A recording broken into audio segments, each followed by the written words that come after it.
देने के लिए हमारे साथ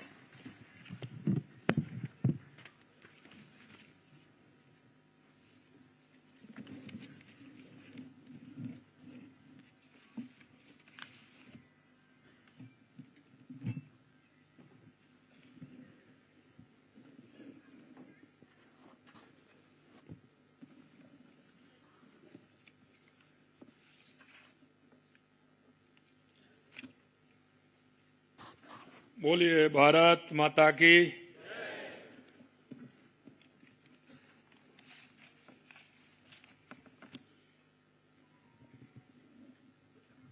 आज शिक्षक दिवस है। भारत माता की जय थोड़ा पूरे राजस्थान की आवाज ये बनेगी आपकी। भारत माता की, भारत माता की, भारत माता की। आज के इस राज्य स्तरीय शिक्षक सम्मान समारोह के शुभ अवसर पर सबसे पहले तो मैं मां सरस्वती को नमन करता हूं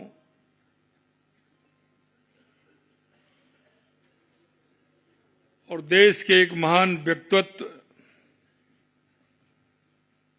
जिन्होंने आजादी से पहले और आजादी के बाद में अपने आप को इस मां भारती के लिए समर्पित करते हुए देश के अंदर एक जिस बीजारोपण का काम किया, ऐसे में जो इस खुशी को हम कहने से नहीं अंतर आत्मा की आवाज से बांट सकते हैं कि जो ये कहते थे कि लोग मेरे को शिक्षक के नाम से जाने, ये मेरी सबसे ज्यादा प्रसन्नता होगी। ऐसे डॉक्टर सर्वपल्ली राधाकृष्णन जी को उनके चरणों में प्रणाम करता हूं और उनको श्रद्धांजलि अर्पित करता हूं। और मैं आगे के इस राज्य स्तरीय सम्मेलन के इस कार्यक्रम में मंच पर विराजमान कैबिनेट में मेरे साथी उप मुख्यमंत्री भाई प्रेमचंद जी बैरवा, जिन्होंने बहुत ही मार्मिक आज शिक्षक दिवस के अवसर पर अपने विचार रखे। हमारे दूसरे कैबिनेट के साथी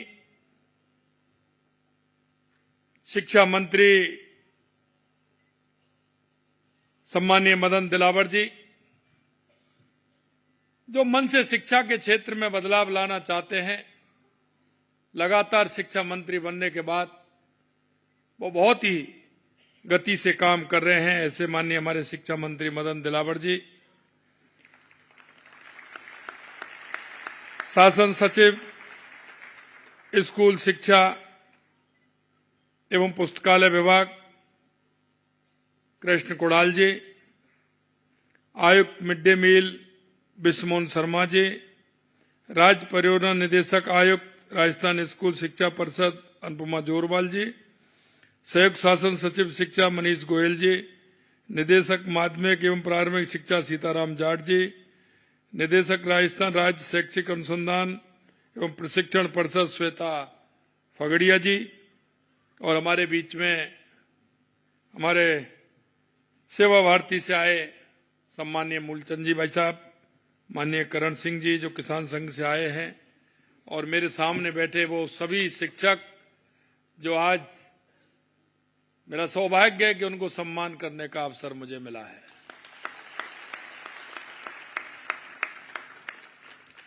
मैं आप सभी गुरुजन महानुभावों का, सभी सज्जनों का, देवियों का आज के इस कार्यक्रम में बहुत बहुत स्वागत करता हूं, अभिनंदन करता हूं। आप सभी को मैं प्रणाम करता हूं।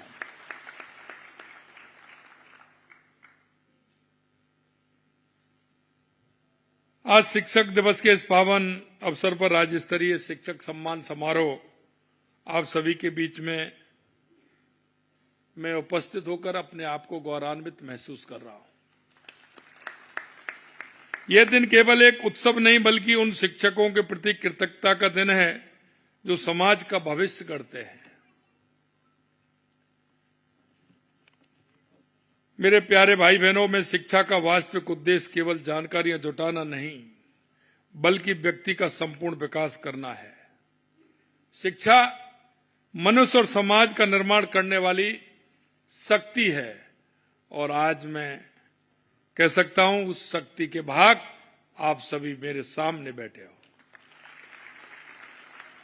हमारे शास्त्रों में एवं संस्कारों में कहा जाता है, गुरु ब्रह्मा गुरु विष्णु गुरु देवो महेश्वरा गुरु साक्षात परम ब्रह्म तस्मै श्री गुरुवे नमः। ये कोई वाक्य नहीं है, श्लोक नहीं है संस्कृत का, ये हमारी आत्मा है। ये हमारे देश को, समाज को दिशा देने का आधार है। आप अगर मन में विचार करोगे तो गुरु भी गुरुओं ने ही बनाया है।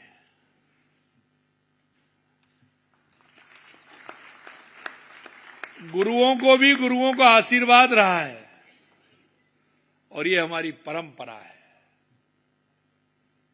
और हमारा गुरु एक शिष्य को नहीं, एक व्यक्तित्व को गढ़ने का काम करता है।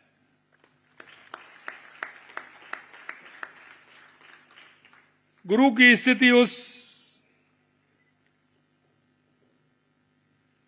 प्रजापति की होती है जो एक मटके के अंदर जब उसको ठोकता है, बनाता है, तो उसमें एक हाथ उसके अंदर होता है और दूसरा हाथ बाहर होता है, और उस पर जब वो चोट करता है तो अंदर का सहारा लगाता है और ऊपर से धीरे धीरे ठोकता है। और जब उसका स्वरूप निखरता है तो अपना किस तरह से वो काम करता है, और हम सबको उसको देखने में और उसको जब हम काम में लेते हैं तो हम जिस उद्देश्य के लिए उसको लेकर के आते हैं वो उद्देश्य हमारा पूरा होता है।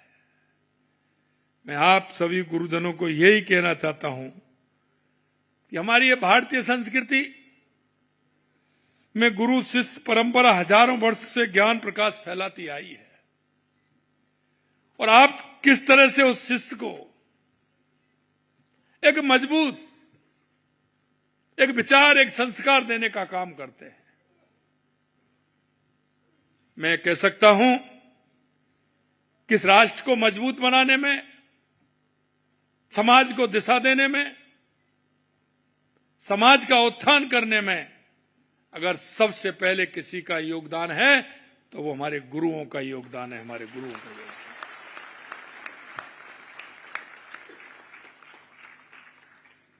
प्राचीन काल से हमारे ऋषि मुनियों में तक्षशिला, नालंदा, विक्रमशिला जैसे विश्वविद्यालयों के माध्यम से समूचे विश्व को ज्ञान की गंगा प्रदान की है। हमारी परंपरा में गुरु केवल शिक्षक नहीं बल्कि जीवन के मार्गदर्शक होते हैं। महर्षि द्रोणाचार्य से लेकर के चाणक्य तक हमारे गुरुओं ने न केवल विद्या दी बल्कि संस्कार और मूल्यों का भी संचार किया है। राजस्थान की धरती सदैव से ही विद्या और संस्कृति के लिए पावन भूमि रही है, और मैं कह सकता हूं कि राजस्थान के वो संस्कार हैं वो अपने आप में अलग है। इसीलिए तो हम हमारे सभी वो महापुरुष जिनको देख करके उनका नाम लेते ही मन के अंदर एक अलग सी स्फूर्ति पैदा होती है। चाहे वो महाराणा प्रताप हो, महाराजा सूरजमल हो, या मां पन्नाधाय हो, या मीराबाई हो, या मां अमृता देवी हो, उनके जीवन को अगर आप देखेंगे तो राजस्थान में जो संस्कृति है, राजस्थान की मिट्टी में जो खुशबू है, वो अलग जगाने वाली है। दुनिया में ऐसी कहीं नहीं मिलेगी। इसलिए मैं जिक्र करता हूं।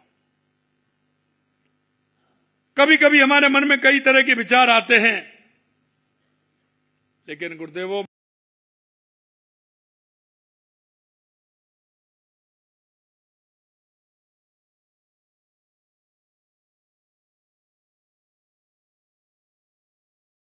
हमारे कलाकार हैं, उन्होंने राजस्थान का नाम ऊंचा करने का काम किया है। हमारे गीतों और कहानियों में नई परंपरा आज भी जीवंत है, जो संस्कार देती है, और उस संस्कार के माध्यम से लगातार जो हमारी पीढ़ी है, उसको जिस तरह के संस्कार मिल रहे हैं, वो आप सभी के सामने है। मैं सिर्फ इतना कहना चाहता हूं कि हमारे संस्कार लगातार आने वाली पीढ़ी में इसी तरह से मिलते रहेंगे, तो हमारे विचार और हमारे राजस्थान की खुशबू दुनिया के अंदर फैलती रहेगी।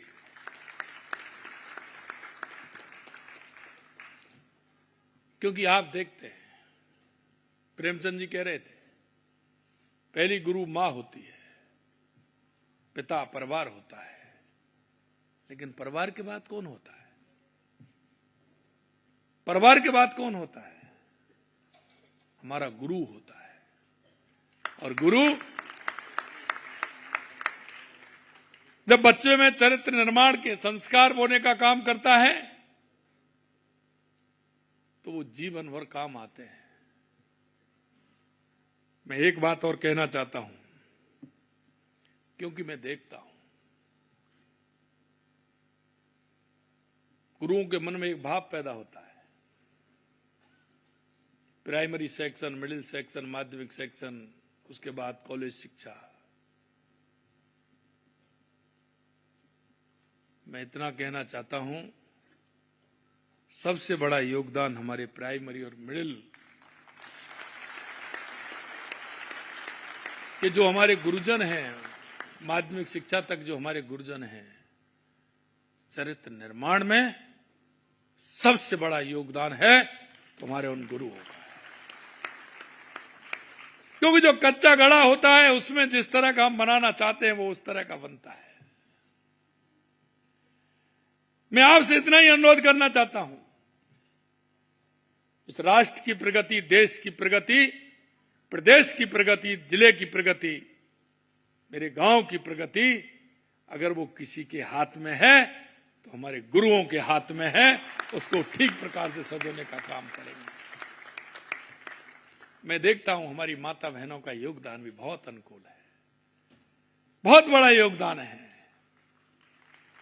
और मैंने इसीलिए मैं कहता हूं, मैंने कहा था कि अगर हमारी माता बहनें छोटे बच्चे को किस तरह से दुलारती हैं, किस तरह से उसको प्यार देती हैं, जब प्राइमरी सेक्शन में, मिडिल सेक्शन में छोटा बच्चा पढ़ता है, तो माताएं बहनें, गुरु और माता दोनों का काम करती हैं। मन प्रसन्न हो जाता है कि हमारी माताओं के अंदर जो संस्कार हैं, और जब हमारी माता कहती हैं, तो हमारे उस छोटे बच्चे के अंदर वो संस्कार जीवन भर काम करते हैं। शिक्षक केवल पुस्तक ज्ञान नहीं देता, बल्कि समाज के लिए उपयुक्त संस्कार और मूल्य भी प्रदान करता है। बच्चों में सत्य, अहिंसा, करुणा, सेवा भावना और राष्ट्र प्रेम के अगर बीज बोता है, तो वो मेरा गुरु बोता है, गुरु होने का काम करता है।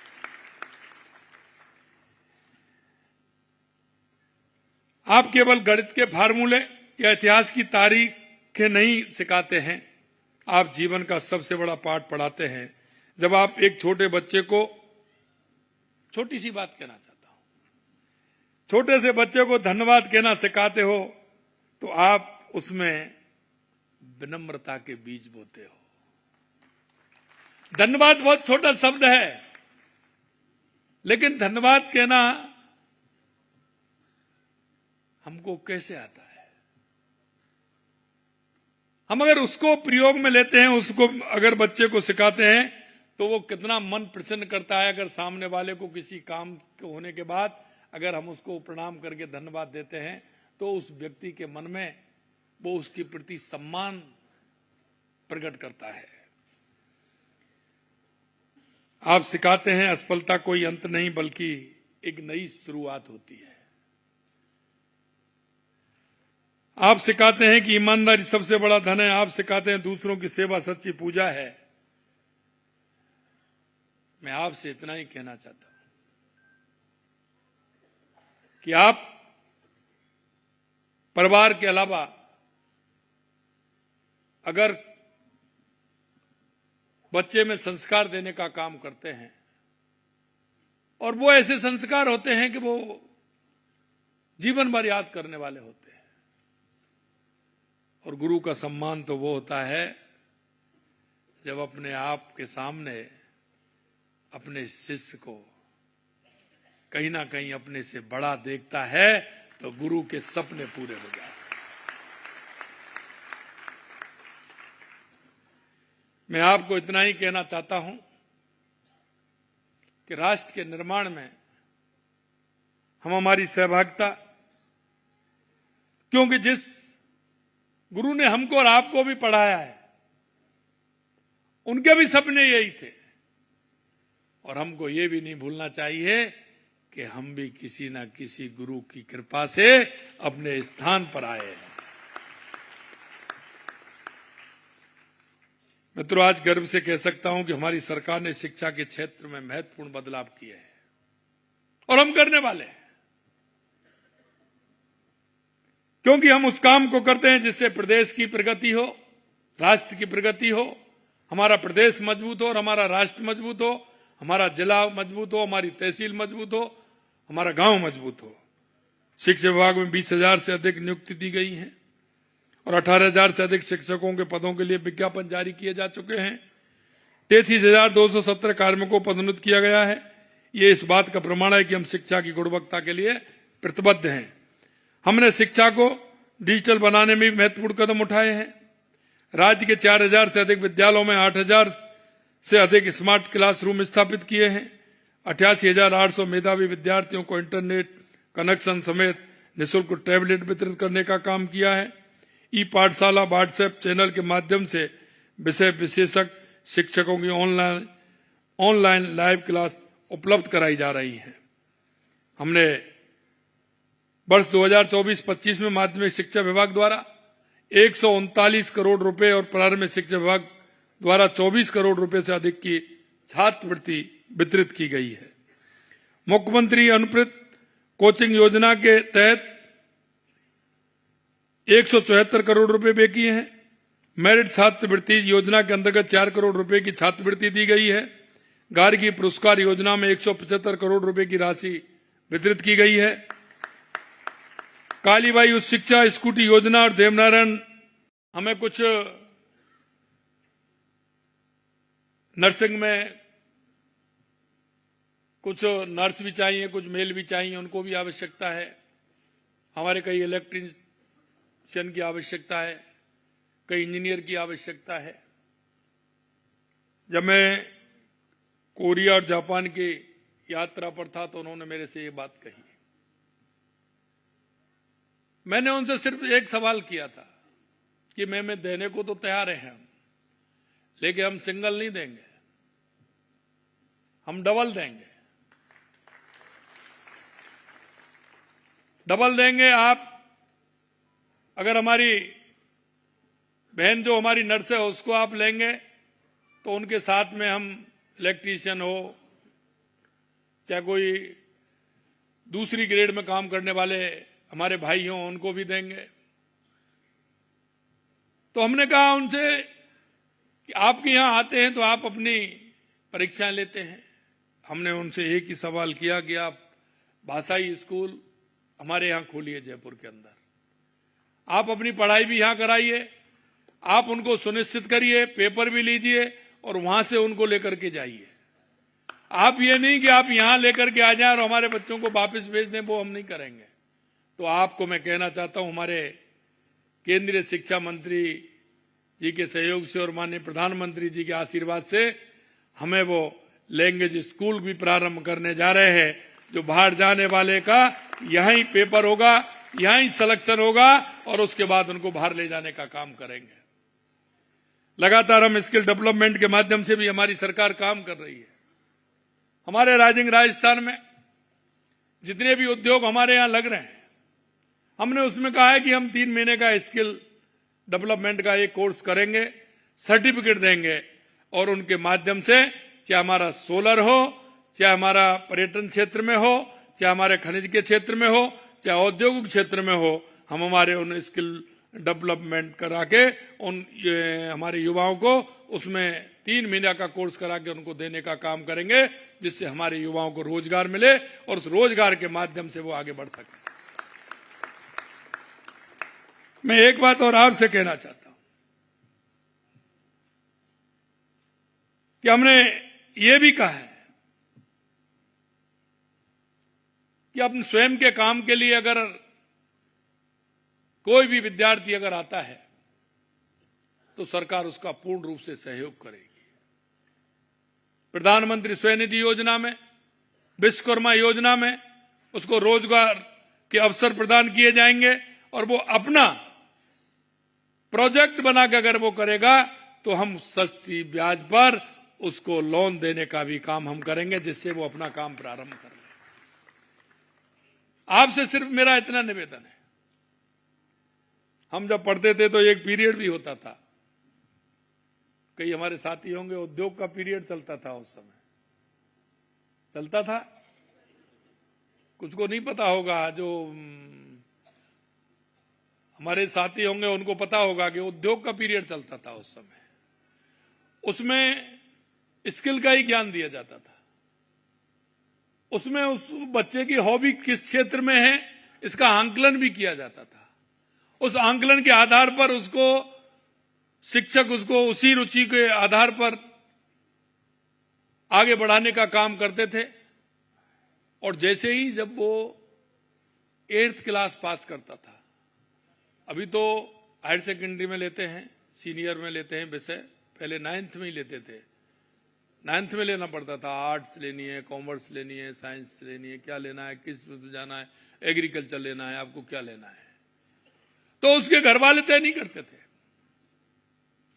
वो अगर कोई तय करने वाले थे तो आप सब गुरु थे, उसको तय करते थे कि इसकी रुचि इसमें है, ये काम भी हमको करना चाहिए, क्योंकि गुरु से ज्यादा उस विद्यार्थी की रुचि के बारे में दूसरा कोई नहीं जानता है। आज हम उसका आंकलन नहीं करते।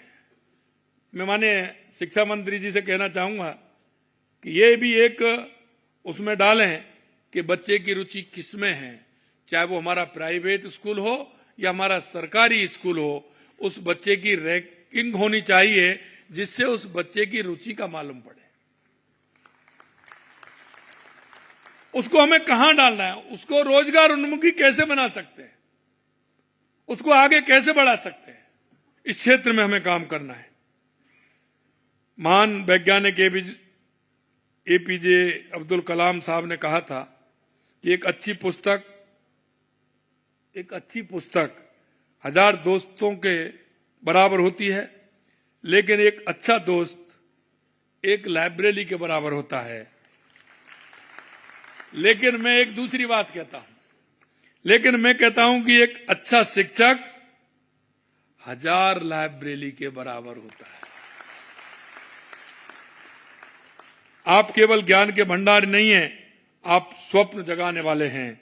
आपके एक प्रेरणादायी शब्द से एक निराश विद्यार्थी आशा की किरण पा जाता है। आपके शब्दों से एक कमजोर छात्र भी उसके अंदर विश्वास जग जाता है।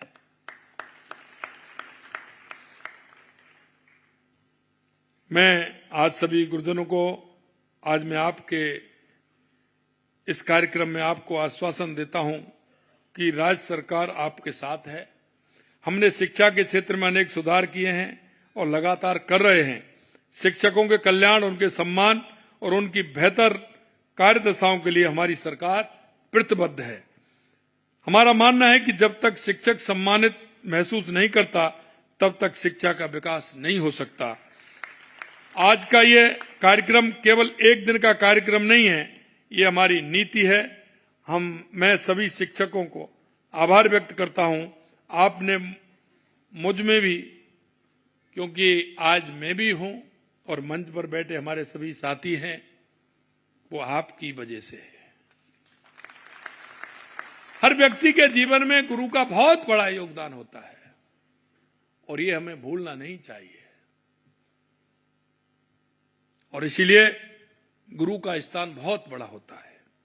राजस्थान सरकार शिक्षा की गुणवत्ता में सुधार के लिए, शिक्षकों के कल्याण के लिए और छात्रों के बेहतर भविष्य के लिए निरंतर कार्य करती रहेगी। मैं फिर से कहूंगा कि आप केवल शिक्षक नहीं, आप जीवन के शिल्पकार और राष्ट्र निर्माता हो। आप उस पवित्र गुरु शिष्य परंपरा के भाग हैं जिसने भारत को विश्व गुरु बनाया था और आज भी बना रहे हो। जैसा कि कहा गया है, ज्ञान के अंधकार में डूबे हुए व्यक्ति के नेत्रों को ज्ञान रूपी अंजन से खोलने वाले गुरु को मेरा नमस्कार, नमस्कार, नमस्कार।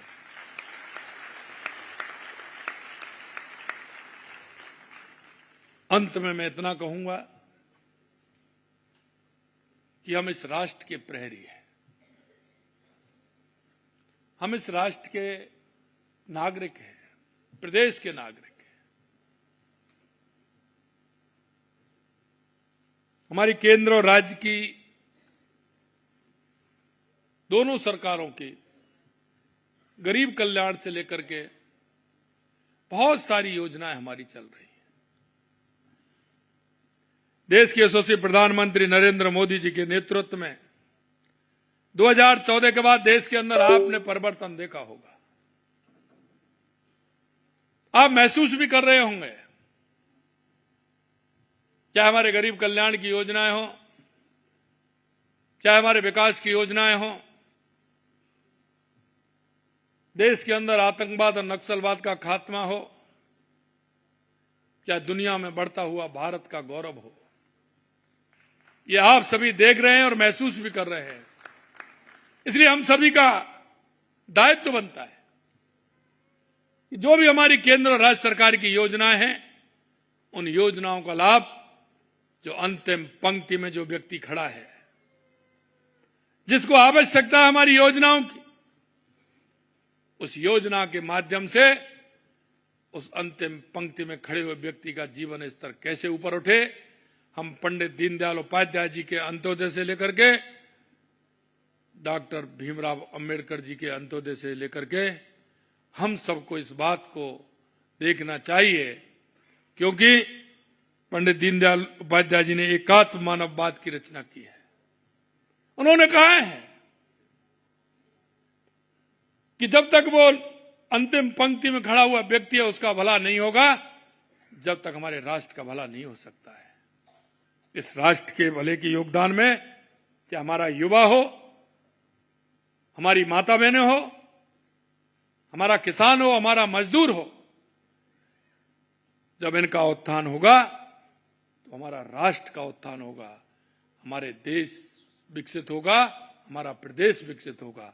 इसलिए मैं आपसे कहना चाहता हूं, आपके आस में, आपके पड़ोस में, आप जब घर से निकलते हो तो गुरु जी को प्रणाम। घर से निकलते निकलते जब तक विद्यालय में नहीं पहुंचते हैं, लगातार प्रणाम होती है।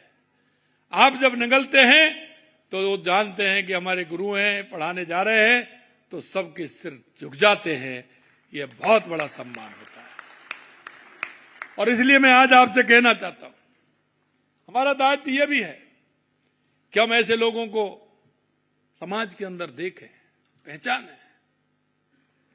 कौन ऐसी मेरी दिव्यांग बहन है जिसको सरकार की योजनाओं को फायदा नहीं मिल रहा है? ऐसी कौन सी मेरी बूढ़ी मां है जिसको योजनाओं को फायदा नहीं मिल रहा है, उसके इलाज की दवाइयां नहीं मिल रही हैं? ऐसे कौन सा मेरा नौजवान पढ़ा लिखा बेरोजगार है जो रोजगार की तलाश में है, लेकिन उसको दिशा नहीं मिल रही है?